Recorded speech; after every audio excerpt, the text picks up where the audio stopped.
요즘에 다주택자들에게 엄청나게 희망적인 뉴스들이 많이 나오고 있죠. 지방선거를 기점으로 다주택자들 규제를 완화해준다. 그러면서 많은 완화책들이 들어가고 있고요. 사실상 말씀을 드리면은 저희가 포지션을 바꾸진 않습니다. 저희가 폭락론자고 뭐라든 떨어지는데 호재다 이런 이야기를 한다. 그거는 진짜 방송을 안 본 인간들이 여론만 만드는 거고, 저희는 항상 이야기를 하지만 규제책의 경우는 집값을 떨어지게 만드는 요인, 그리고 완화책의 경우는 집값을 상승하게 만드는 요인이다. 다만 규제책과 완화책이 전부는 아니다. 그래서 세계 정세와 여러가지 유동성이나 이런 상황들을 같이 보셨을 때 지금 상황이 어떻다라는 것을 말씀을 드리는 거죠. 그래서 지금 다주택자들에 대한 완화책이 엄청나게 나오고 있습니다. 대표적으로 뭐 나오고 있어요? 양도세 중과 완화. 요거는 윤석열 정부 시작과 동시에 바로 시작을 했죠. 그 다음에 공정가액 비율을 내리려고 하고 있다. 물론 지금 민주당 쪽에서는 공정가액 비율을 폐기하려고 하죠. 그럼 공정가액 비율이 뭐냐? 원래 10억짜리 집이 있어요? 그러면 이 10억에 대해서 보통 세금을 받는데, 우리나라는 부동산 공화국에다가 완화책이 굉장히 많이 들어가죠. 그래서 여기에 한 70% 수준의 공시가격이 붙습니다. 그리고요, 요것도 부족해서요, 예전에 한 80% 공정가액 비율이 붙었습니다. 그러면요, 실질적으로 10억짜리 집에 대한 세금을 얼마를 내느냐? 70%, 80% 줄어서 10억짜리 집인데 5억 6천에 대한 세금밖에 내지 않는다. 그래서요, 지금 공시가격 올리고 공정가액 비율을 올리는 이유가 뭐예요? 그 전에 전 정부에서 10억짜리 집인데 5억 6천밖에 세금을 안 내. 그러면은 적어도 거의 비슷하게는 내야 될 거 아니냐. 이 공정가액 비율의 취지가 뭐였어요? 예를 들어 세금을 내는 시기에 6월 1일에 10억이었어요. 그런데 세금을 내야 되는 게 12월에 종부세가 나오죠? 그랬을 때 그때 갑자기 집값이 한 8억까지 떨어져요. 올라가면은 세금을 덜 내니까 불만이 적은데, 떨어졌는데 내가 왜 10억에 대한 세금을 내야 되나, 이런 불만이 있을 수 있기 때문에 여기에 대해서 한 20%가량을 완충 장치를 두는 게 공정가액 비율이었죠. 그런데 문제는요, 그 취지가 굉장히 왜곡되고 있었죠. 왜? 집값은 치솟았는데 공시가격이 따라가지 못하니까 집값에 대해서 엄청나게 낮은 세금이 매겨지게 된 거죠. 그러니까 이 공시가격 비율부터 현실화율을 올리고, 그 다음에 세계적으로는 왜 시세대로 하는데 우리나라는 깎아줘야 하냐 하면서 공정가액 비율도 5%포인트씩 계속 올려서 결국에는 100%를 만드는 게 목적이었는데, 세금을 완화해주기 위해서 없애는 거죠. 공시가격 현실화도 재검토하겠답니다. 혜택 몰빵. 자, 1주택은요 한 개에 대해서 영향을 받지만 다주택의 경우는요 모든 주택에 대해서 영향을 받습니다. 다른 건 몰라도 이게 부담이 커서 종부세율을 내리겠다 이런 식으로 한다면 명분이 있는데, 공시가격 현실화는 지금 시세에 비해서 너무 낮은 세금 측정 체계 때문에 집값에 맞게 세금을 내라, 집값이 이만큼 올라갔는데 세금이 따라 올라가지 못하니까 집값이 계속 폭등하는 거 아니냐라는 명분이 있는데, 이것을 다시 현실화를 재검토하는 이유는 뭐예요? 그런 명분이 있어요? 이 명분이 없다 아닙니까? 명분이 없잖아요. 지금 이거나 거기다가 지금 서울시장 후보였다가 완전히 패배하신 이분 미친 거죠. 다주택에 대해서 왜 1주택도 아니고, 1주택자들은 선의의 피해자라고 치지만 다주택자들한테 왜요? 그리고 지금 IMF에서도 보유세를 높이고 대출을 쪼여야 한다. 자, 두 가지를 이야기했죠. IMF에서 경고한 거 두 가지. 집값을 잡기 위해서 보유세 강화, 그 다음에 DSR 강화, 요거 두 가지를 요청을 했습니다. 그런데 보유세 풀어주고요, DSR 자체는 지금 7월에 3단계 들어가는 거는 전 정부의 작품인 거고, 그 다음에 금리가 올라가기 때문에 DSR이 축소되는 건 어쩔 수가 없죠. 그런데 뭔 짓 하고 있는 거예요? DSR도 50년 주담대 이런 걸로 완화하려고 하고 있죠. 반대로 가고 있다. 집값을 띄우려는 정책들만 하고 있다. 그러면은 다주택자들은 굉장히 유리해지죠. 물론 지금 계속 불리해지고 있는 상황인데 그나마 숨통을 계속 트여주고 있는 거죠. 집값이 안 떨어지도록. 그러면서 심지어는 무슨 이야기를 해요? 어떤 전문가들은 보유세 완화로 매물이 쌓이고 집값이 떨어진다. 말도 안 되는 거죠. 그러면서 집값이 떨어진다고 하는데 지금이 매수 적기다. 요분 집값 떨어진다고 해서 당분간 방송 안 나오다가 언론 기사에서 안 다뤄주다가 유리한 이야기를 해주니까 또 나와서 일단 이야기를 하고 있는 거다. 말도 안 되는 소리죠. 보유세가 완화돼서 진짜 집값이 떨어진다, 그렇게 생각하면은 집값이 떨어진 뒤에 사라고 해야지 왜 지금이 매수 적기요. 대세하락으로 접어드는 시기면은 대세하락 시작점이고 그때가 고점이란 이야기인데. 그리고 완화해주는 것들도 요즘에 여러 가지 나오는데, 자, 1주택 플러스 상속주택, 그래서 억울한 다주택 종부세를 막는다. 자, 상속은 억울할 수 있죠. 그렇다고 상속을 포기할 수는 없고, 나는 1주택 생각이었는데 일단 상속은 받아야 하니까, 상속 포기하면 여러 가지 많은 것들을 포기해야 하니까. 그런데 그것 때문에 갑자기 내가 내는 세금이 폭등한다. 그러면은 억울할 수 있죠. 상속주택은 그렇다 칩시다. 그러면은 상속 개시일로부터 어느 정도의 시한을 설정해서 제외해주고 그때까지 알아서 파셔라 이렇게 나오는 게 아니라 영원히 제외해준다. 이거는 미친 거죠. 예를 들어서 그러면요 100주택짜리 다주택자 뭐 돌아가셨다고 합시다. 그래서 상속을요 한쪽에다 다 몰빵을 해버린다. 말도 안 되는 정책인 거죠. 억울할 수는 있습니다. 억울할 수 있으면 그 억울함을 상쇄할 수 있는 기간을 줘야지 무죄하는 말이 안 되죠. 일시적 2주택도 뭐 1주택 혜택 준다 했는데 없었어요.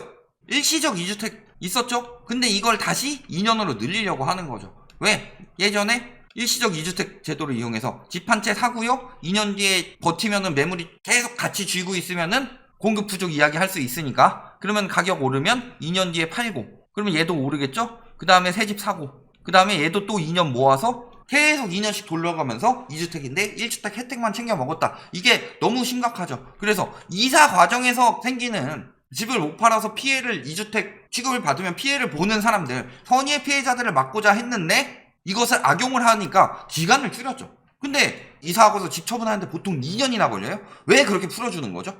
거기다가 지금 분상제 폐지하고 있습니다. 그러면서 분양가 더 오른다고 하고 있고요. 불가피하다고 그러죠. 그러면서 전월세, 특히 다주택자들 전월세를 허락을 해주게 되면은 다주택들을 양성하는 정책이 되는 거죠. 그러면서 뭐 계속 8월 전세대란 이야기 하는 이유가 뭐냐. 이런 것들 풀려고 하는 명분 분상제 푸는 건 그렇다 치고 일단 전월세가 가능해지면요 분상제 가격이라도 중도금 대출만 건설사에서 해주면은 나중에 전세 놓으면 되겠지라는 생각으로 분양을 받는 사람들이 늘어난다. 그리고요 전월세 풀어주죠. 그 다음에 임대차 상법 없애려고 하죠. 이 모든 것들이요 집값이 떨어지는데 하방 저지선을 만들고 특히 집값이 떨어지기 전에 건설사들이 분양을 활발하게 할 수 있도록 가계부채로 건설사들을 띄우는 정책들일 뿐이다. 왜 이걸 풀어줘요? 그리고 재건축을 띄우려고 하는 거죠. 그래서 뭐 인생 역전의 재건축 사업 아파트 한 평에 1억 4천 분양가 20% 오르면 조합원 1인당 이익 1.2억 증가. 자 요거에 대해서 이야기를 해볼까요? 자 이거는 완판 기준입니다. 근데 분양가 20% 오르면 완판이 될까요? 문제는요 저런 식으로 해서 이익을 어디서 많이 남겨먹느냐. 요즘에 재건축 계약 보시면 뭐 둔천주공 사태에서 보시면 알겠지만 도급제가 아니라 지분제로 많이 하죠. 도급제는 이익 손해를 대부분 조합에서 가져가고요. 그리고 건설사에게는 건설비를 지급을 하는 그런 형식으로 들어간다. 근데 지분제 같은 경우는요. 최소 어떤 집을 주겠다 해서 조합원들에게는 이익이나 손해가 아니라 어느 정도 딱 확정된 그런 이익을 남겨놓고서 나머지 이익분에 대해서는 대부분 건설사가 가져가는 형식이죠. 그러니까 자꾸 이쪽으로 가는 거다. 오늘 강동구에도 뭐 말 같지도 않은 댓글 달리더라고. 뭐 조합 새 조합이 뭐하고 새 조합이 뭐하고 하기 전에 그 전에 시공사 잘못된 거부터 이야기를 해야지. 니들이 다 조합만 물고 늘어지는데 조합이 잘못이 없다고 그랬어요 제가? 시공사가 한 잘못에 비하면 세 발의 피라고 그랬지. 건축 지연하고 아니 지분제였어요. 원래 지분제였는데 금리 올라가고 상황 안 되게 됐으니까 확정지분제에서 전 조합장 해임날 다른 사람들 동의도 안 받고 그 사람 딱 혼자 도장 받아놓고서 이게 확정지분제에서 일반 지분제로 바뀌었죠. 그러면요 확정지분제는 예를 들어서 뭐 지금 집을 제공해서 재건축을 하면 당신에게 50평짜리 아파트를 드리겠습니다. 이게 확정지분제였는데 손해보게 되면은 당신한테 34평짜리가 갈 수도 있습니다. 이게 지분제예요. 이득을 보는 건 건설사들이 챙기는 거고 이득을 보게 된다면 그러니까 분양가 상한제에 걸렸을 때도 저렇게 넘기면서 이것 때문에 손해보게 생겼으니까 피해는 당신들에게 돌릴게요 라고 해놓고 시공사는 이득을 가져갈 수 있는 구조였기 때문에 그렇게 된 거죠.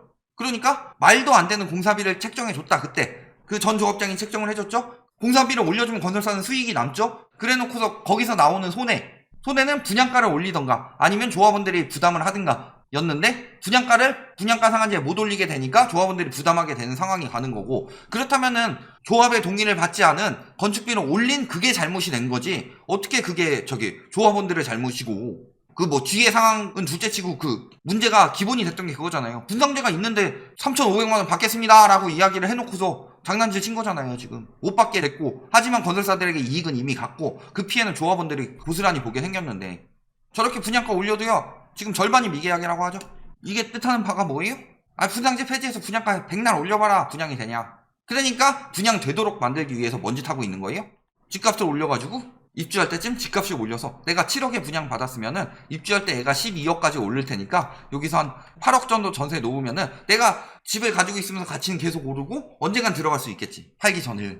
이런 생각으로 지금 돈이 없는데도 분양을 들어갈 수 있는 사람들이 늘어나게 된다. 근데 문제는요, 이런 시나리오에서야 가능한 거지, 요게 갑자기 막 5억으로 떨어져 버렸다. 그러면 어떻게 돼요? 전세를 받아도 들어갈 자금을 마련하지 못하기 때문에 전세 입자가 들어갈 수 있는 나머지 자금을 마련해 줘야 되는 건데, 중도금이랑 잔금을 마련해야 되는데 그게 안 되면 어떻게 되는 거예요? 잔금 대란이 일어날 수 있더라. 그리고 전문가들도 지금 말 바꾸고 있죠. 뭐라 그래요? 이제 쉬어가는 것도 투자 전략 중 하나다. 무리하게 서둘러서 내 집 마련 나설 필요 없다. 아무리 저렇게 완화를 해주더라도 전문가들이 이렇게까지 말 바뀐 이유는 뭐예요? 금리 인상으로 인해서 실수요들이 지금 급감했죠. 실수요들이 급감했고요. 그 이전에 규제 정책으로 인해서 투기 수요들이 굉장히 급감했죠. 요 두 가지로 인해서 투기 수요가 감소했고, 그 다음에 실수요들이 쭉 들어왔는데 금리 인상으로 실수요들이 빠졌다. 그러면 다시 투기 수요들이 감소하죠. 그러면서 투기 수요들이 유입될 수가 없는 상황이다. 투기 수요들이 유입이 안 되면 가격이 그렇게 급등하지 않아요. 그런 상황이기 때문에 지금 어떻게든 심리 살려보려고 했는데 거래량이 지금 몇 달째 박살나고 있죠. 과거 글로벌 금융위기 때보다 거래량이 더 박살이 났어요. 그러니까 이제 와서는 안 되겠다. 그러면은 내 신용이라도 찾아서 수위를 노리자. 이런 작전으로 바꾸는 거죠, 지금. 그리고요, 정부도 이렇게 하면 안 돼요. 자, 샤넬백 사러 갔는데 판매 거부 당했답니다. 이 가방을 구매할 수 없습니다. 그러면서 매장으로부터 판매 거부를 당했다. 이유는 뭐예요? 이번 달 구매 가능한 횟수를 이미 넘어섰다. 왜 구매 가능한 횟수를 넣었을까요? 리셀행위 맞겠다. 500만원짜리 백이 한정품으로 100개가 나왔어요. 그러면은 수요가 샤넬에서 만들어서 이렇게 파는 거니까 이 수익을 샤넬이 먹어야 되는데, 문제는요, 여기서 갑자기 리셀러들이 들어가가지고 두세 개씩 사요. 되팔렘들이 들어가서. 그래서 요거를 막 550, 600 막 이런 식으로 붙여서 팔아요. 지들이 가지고 있었다는 이유만으로. 먼저 선점해서. 자, 아파트 분양이 100채가 나왔다고 합시다. 그 1주택들에게 돌아가게 만들어야 되는데 요거 한 50채 정도를 다주택자들이 사면서 두세 채씩 사버린다. 그러면서 가격을 5억짜리를 6억, 7억 막 붙여서 팔아요. 달라요? 똑같은 상황이죠. 심지어는 뭐 샤넬이야 팔면 땡이죠. 리셀러들 많아가지고 많이 사러 오더라도 팔면 땡인데 그렇게 안 하죠. 샤넬도 저렇게 하는데 우리나라는 정부라는 단체에서 리셀 행위를 유도하고 다주택자들 많이 가져가게 만들고 되팔렘 할 수 있게 만들려고 그래요? 미친 정책이지. 결론, 다주택자들 엄청 유리한 정책들이 나오고 있다. 그럼 반대로 무주택자들에게는 불리하죠.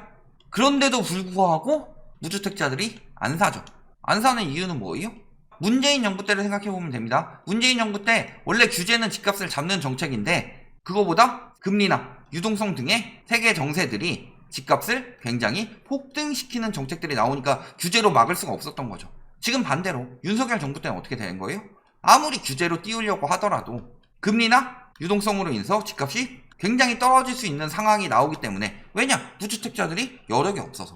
그러니까 버틸 수 있도록 만들어주는 건데요. 사실은 버티면서 가격만 유지하도록 만들어서 누가 이득 보도록 만드는 거다? 건설사들이요. 분양 비싸게 하고 전월세 해가지고 건설사들 요것도 이제 완판도 되게 만들고 이런 형식으로 지금 만들려고 하고 있는 거지. 이게 엄밀하게 보면 뭐예요?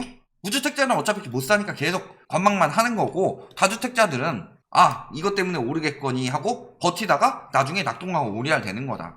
그래서 저걸 가지고 다주택자들이 희망적이고 무주택자들은 빨리 내 집 마련해야 된다, 이런 말에 넘어가지 마시고요. 무주택자들은 지금 여력이 안 돼서 집값이 떨어지기 전까지는 살 수가 없고, 다주택자들은 그 말 넘어가서 버티고서 남들 다 빠져나갈 동안에 혼자만 덩그러니 남겨지게 되는 상황이 온다. 그러면요, 그때는 어떻게 될까요? 본인이 저걸 믿었다고 땅을 치고 후회할 날이 올 것이다. 여기까지 말씀드리겠습니다.